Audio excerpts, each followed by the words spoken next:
15 अगस्त 1947 भारत के इतिहास में एक ऐसा दिन था जिसने देश के भाग्य को हमेशा के लिए बदल दिया। ये वो दिन था जब भारत ने 200 साल से अधिक के ब्रिटिश औपनिवेशिक शासन से आज़ादी हासिल की। यह दिन केवल एक राजनीतिक घटना नहीं था, बल्कि ये एक सामाजिक, सांस्कृतिक और भावनात्मक क्रांति का प्रतीक था। उस दिन का हर पल, हर घटना और उसकी पृष्ठभूमि एक ऐसी कहानी बयां करती है जो गर्व, उत्साह, दर्द और आशा से भरी हुई है। आइए उस ऐतिहासिक दिन की विस्तृत कहानी को गहराई से समझते हैं। भारत की आज़ादी की कहानी कई दशकों पुरानी थी। 1857 की क्रांति से लेकर 1947 तक स्वतंत्रता संग्राम में असंख्य लोगों ने हिस्सा लिया। महात्मा गांधी के अहिंसक आंदोलन जैसे दांडी नमक सत्याग्रह 1930 और भारत छोड़ो आंदोलन 1942 ने जनता को एकजुट किया। दूसरी ओर सुभाष चंद्र बोस की आजाद हिंद फौज और भगत सिंह जैसे क्रांतिकारियों ने सशस्त्र संघर्ष के जरिए ब्रिटिश शासन को चुनौती दी। इन आंदोलनों ने ब्रिटिश सरकार को यह एहसास करा दिया कि भारत को अब और नियंत्रित करना संभव नहीं है। द्वितीय विश्व युद्ध 1939-1945 ने ब्रिटेन को आर्थिक और सैन्य रूप से कमजोर कर दिया। युद्ध के बाद ब्रिटिश सरकार पर भारत को स्वतंत्रता देने का दबाव बढ़ गया। 1946 में नौसेना विद्रोह, रॉयल इंडियन नेवी म्यूटिनी और देश भर में बढ़ते जन आंदोलनों ने ब्रिटिश हुकूमत को घुटनों पर ला दिया। अंततः ब्रिटिश सरकार ने भारत को स्वतंत्रता देने का फैसला किया। लॉर्ड माउंटबेटन, भारत के अंतिम वायसराय, ने 3 जून 1947 को माउंटबेटन योजना की घोषणा की। इस योजना में भारत को 2 हिस्सों में बांटने का प्रस्ताव था, भारत और पाकिस्तान। 15 अगस्त 1947 को भारत को स्वतंत्रता देने की तारीख तय की गई, लेकिन ये आज़ादी बंटवारे की त्रासदी के साथ आई जिसने लाखों लोगों की जिंदगियां बदल दी। 14 अगस्त 1947 की रात भारत के लिए एक ऐतिहासिक रात थी। नई दिल्ली के कॉन्स्टिट्यूशनल असेंबली हॉल, जो अब संसद भवन का हिस्सा है, में रात 11 बजे एक विशेष सत्र शुरू हुआ। यह सत्र भारत की आज़ादी को औपचारिक रूप से स्वीकार करने के लिए आयोजित किया गया था। हॉल में देश के प्रमुख नेता, स्वतंत्रता सेनानी और संविधान सभा के सदस्य मौजूद थे। माहौल में उत्साह और गंभीरता का अनोखा मिश्रण था। जवाहरलाल नेहरू का ट्रिस्ट विद डेस्टिनी भाषण।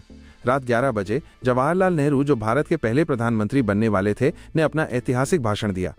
यह भाषण, जिसे ट्रिस्ट विद डेस्टिनी, नियति से साक्षात्कार के नाम से जाना जाता है, आज भी भारतीयों के दिलों में गूंजता है। नेहरू ने कहा, कई साल पहले हमने नियति से एक साक्षात्कार किया था और अब वो समय आ गया है जब हम अपनी प्रतिज्ञा को पूरा करें। शायद पूरी तरह से न सही, लेकिन बहुत हद तक।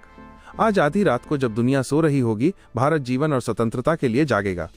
ये एक ऐसा क्षण है जो इतिहास में बहुत कम आता है, जब हम पुराने को छोड़कर नए की ओर कदम रखते हैं, जब एक युग समाप्त होता है और जब एक देश की आत्मा लंबे समय तक दबी हुई अपनी अभिव्यक्ति पाती है।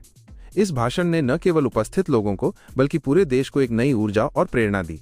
जैसे ही घड़ी की सुई ने 12 बजे का समय दिखाया, भारत औपनिवेशिक शासन से मुक्त हो गया। हॉल में मौजूद लोग खड़े होकर तालियां बजा रहे थे और कई लोगों की आंखें खुशी और गर्व से नम थीं। रात 12 बजे तिरंगा झंडा, जो भारत का राष्ट्रीय ध्वज बन चुका था, पहली बार आधिकारिक रूप से फहराया गया। ये झंडा, जिसे पिंगली वेंकैया ने डिजाइन किया था, आजादी का प्रतीक बन गया। इस क्षण में देश भर में लोग अपने घरों और सार्वजनिक स्थानों पर तिरंगे को सलाम कर रहे थे। 15 अगस्त की सुबह जैसे ही सूरज उगा, देश एक नए युग में प्रवेश कर चुका था।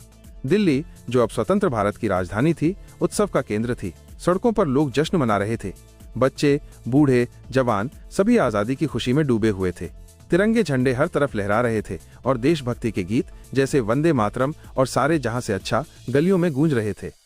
सुबह 8:30 बजे जवाहरलाल नेहरू ने दिल्ली के लाल किले पर भारत का पहला राष्ट्रीय ध्वज फहराया।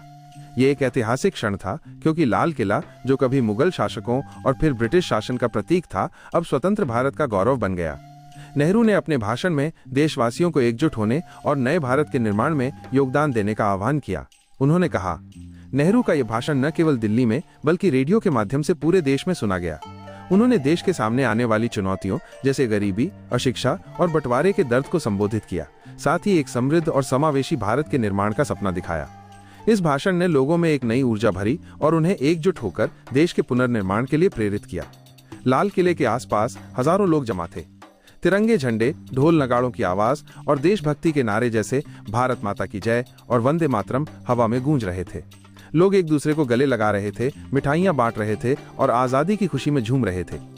दिल्ली के अलावा कोलकाता, मुंबई, चेन्नई और छोटे छोटे शहरों और गांवों में भी उत्सव का माहौल था। स्कूलों में बच्चों ने देशभक्ति के गीत गाए, नाटक खेले और तिरंगा फहराया। कोलकाता में नेताजी सुभाष चंद्र बोस के अनुयायी और स्वतंत्रता सेनानी आजाद हिंद फौज के योगदान को याद कर रहे थे। मुंबई में समुद्र तट पर लोग जमा हुए और आजादी के गीत गाए। गांवों में लोग मंदिरों, मस्जिदों और गुरुद्वारों में एक साथ प्रार्थना करने गए और एक दूसरे के साथ खुशी बांटी। देश भर में सांस्कृतिक कार्यक्रम आयोजित किए गए। पारंपरिक नृत्य, संगीत और नाटक आजादी के जश्न का हिस्सा बने। रंग बिरंगे परिधानों में सजे लोग सड़कों पर नाच रहे थे। कई स्थानों पर स्वतंत्रता सेनानियों को सम्मानित किया गया और उनके बलिदानों की कहानियां सुनाई गईं। आजादी की खुशी के बीच बंटवारे की त्रासदी ने माहौल को भारी बना दिया था। भारत और पाकिस्तान के बंटवारे के कारण पंजाब और बंगाल में सांप्रदायिक हिंसा भड़क उठी थी। लाखों लोग अपने घरों को छोड़कर भारत और पाकिस्तान की नई सीमाओं की ओर पलायन कर रहे थे। ट्रेनें और सड़कें शरणार्थियों से भरी थीं, जो अपने साथ हिंसा, नुकसान और दर्द की कहानियां लेकर आए थे। दिल्ली, जो शरणार्थियों का प्रमुख केंद्र बन गया था, में हजारों लोग पंजाब और बंगाल से आ रहे थे। उनके लिए अस्थायी शिविर बनाए गए, लेकिन हालात बेहद दुखद थे। आजादी की खुशी के साथ साथ ये दर्द भी था कि देश का एक हिस्सा अलग हो गया था। नेहरू और अन्य नेताओं ने लोगों से शांति और एकता बनाए रखने की अपील की, लेकिन बंटवारे का दर्द कई वर्षों तक रहा। आजादी के पहले दिन कई स्वतंत्रता सेनानियों को उनके योगदान के लिए याद किया गया। महात्मा गांधी उस दिन दिल्ली में नहीं थे। वे बंगाल के नोआखली में थे, जहां सांप्रदायिक हिंसा को रोकने के लिए शांति स्थापित करने का प्रयास कर रहे थे।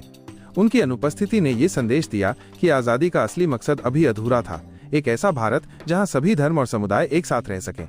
जवाहरलाल नेहरू पहले प्रधानमंत्री के रूप में नेहरू ने न केवल दिल्ली में बल्कि पूरे देश को एक नई दिशा दी।